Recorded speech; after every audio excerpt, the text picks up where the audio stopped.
I'm just going to say it now. A man cannot beat a horse in any running race longer than a few meters, unless. And we will find out what the unless means very shortly. The Guinness Book of Records recognises a thoroughbred named Winning Brew as the fastest horse of all time, with a top speed of 43.97 miles per hour. That's about 71 kilometres an hour. However, there are reports of horses running at speeds of 88 kilometres an hour.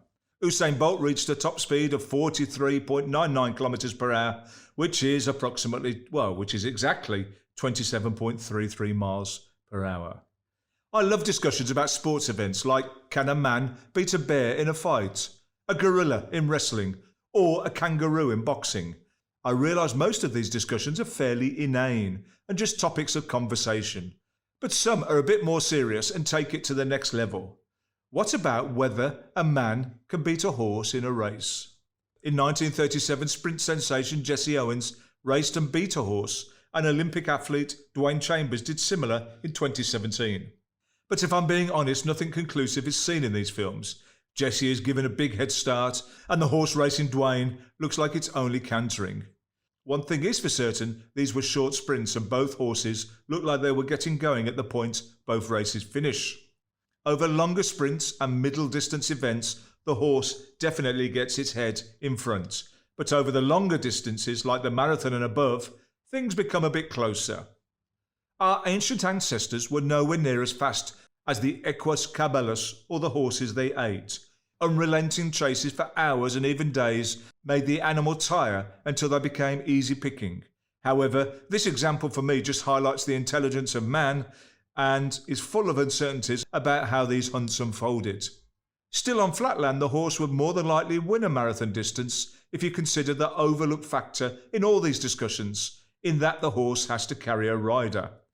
In a straight head-to-head, I'm sure a riderless horse would win any race. But unfortunately, compared to Homo sapiens, they are not the most intelligent of animals, and explaining the rules of competition might be difficult. It's highly likely they wouldn't try as hard as they could, tactics would be out of the window, and indeed, it's highly likely they would stop during a race for a nice drink of water, eat some grass, bite some trees, or even have a nap. That's why they need a rider to mount them, who might even have a whip to encourage them along. Maybe we should equal the race by saying the humans have to carry a certain amount of weight extra in their rucksacks. If the horse could be trained to run the distance at a certain pace, I don't think a human could beat a horse on its own over any distance. But that's open to debate. What brings the competition closer together is the terrain and, of course, the previous mentioned need for the horse to be mounted. Remember that conversation in a pub I mentioned at the start? Well, there were two men having some friendly banter over a couple of pints. They debated the relative merits of men and horse running over mountainous terrain. The landlord at the Nuad Arms Hotel, Gordon Green, was eavesdropping and saw the opportunity for a wager and a way to promote the quiet town in which he lived, and also improve business at his hotel in the same process. The rest, as they say, is history, and the first Man vs. Horse marathon took place in 1980. Officially, the Man vs. Horse marathon course is 21 miles long. However, the race fluctuates between 21 and 24 miles. Apparently, this yo-yoing in distance happens because the course is dependent on forestry work, and so can change from year to year. What doesn't change is the terrain. The Man v Horse course is along farm tracks, footpaths, across open moorland, and on tarmac.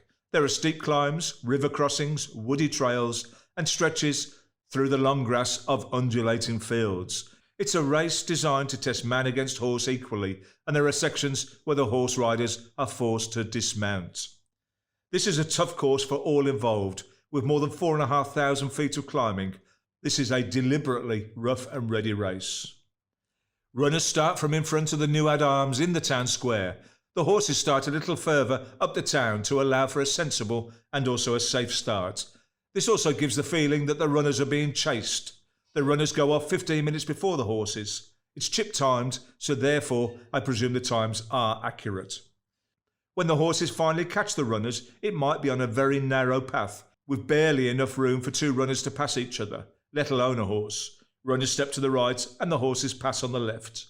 The horses have to stop for an enforced vet check around the halfway point, and that also gives the runners a little time. The course was changed in 1982 to provide for a more even match between the man and the horse, resulting year on year in very close finishes, sometimes with the horse winning only by a few seconds. However, it took 25 years before a runner could finally beat all the horses. In 2004, Hugh Lobb won in 2 hours and 5 minutes, beating the fastest horse by 2 minutes. His feat was repeated 3 years later by Florian Holtinger. There is an escalating jackpot for the runner who beats the first horse and rider, which starts at £500 and increases by £500 each year. This meant that 2022's winner, Ricky Lightfoot, took home £3,500 in prize money. The first jackpot received by Hugh Lobb in 2004 was £25,000. Thus far, the man has only beaten the horse and rider on 3 occasions. Comparing Ricky Lightfoot's splits against the first horse and rider across the line makes quite interesting reading. There are 2 splits and a final time. At points 1 and 2, Ricky is firmly in the race towards the front, but Invictus, ridden by Kim Alman, is way down. At checkpoint 1, Ricky is in second place and Invictus 25th. It gets worse for both of them at split 2 with positions 9th and 33rd, respectively. The final sector, which could roughly be described as downhill to the finish, both improve significantly and go on to come first and second, with Invictus making up massive amounts of time. I wonder why this is. Are the horses impeded in the opening sectors, having to overtake significant numbers of runners?